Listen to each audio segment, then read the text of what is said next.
এটা হচ্ছে Canada Toronto শহর, ওল্ড টাউন, ডাউন সিটি। কানাডার পুরাতন শহর, এটা জীবনযাপন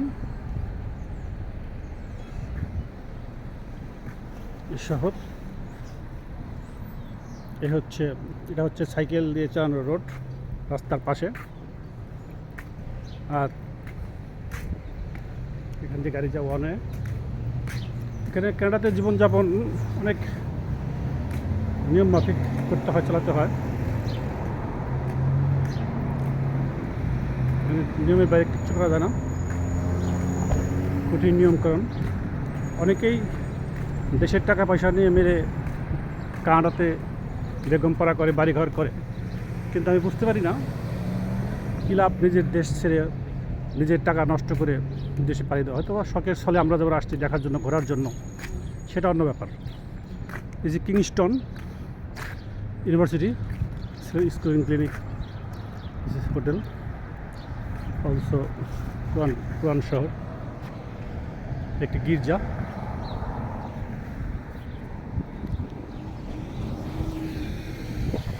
অনেক ঠান্ডা, 8 ডিগ্রি সেলসিয়াস চলতেছে।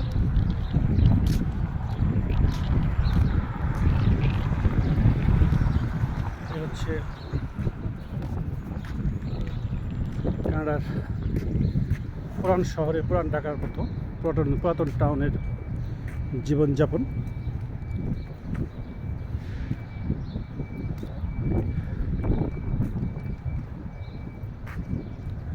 সিমসাম শহর,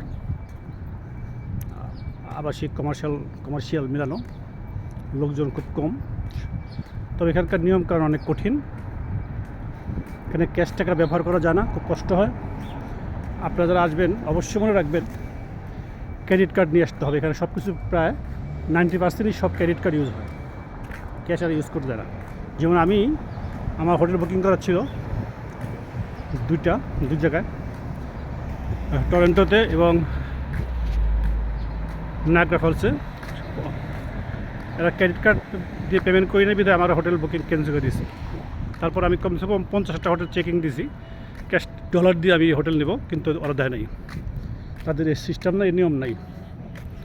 তারা হচ্ছে ক্যাশ টাকা ব্যবহার করে না, এরা হচ্ছে টাকা ব্যবহার করে।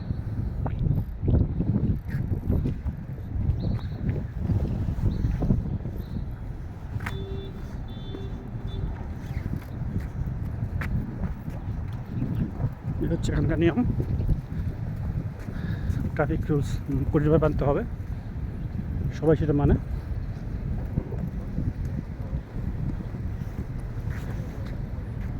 এ হচ্ছে কানাডিয়ান শহর,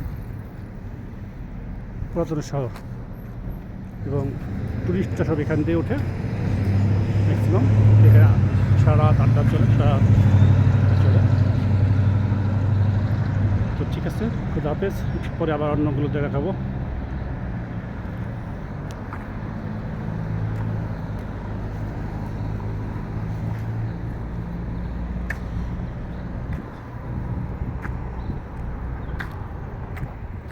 অনেক বড় দেশ, অনেক বড় শহর, ছিমছাম করে গুছিয়ে রাখছে এরা। ঠিক আছে, খুদা হাফেজ।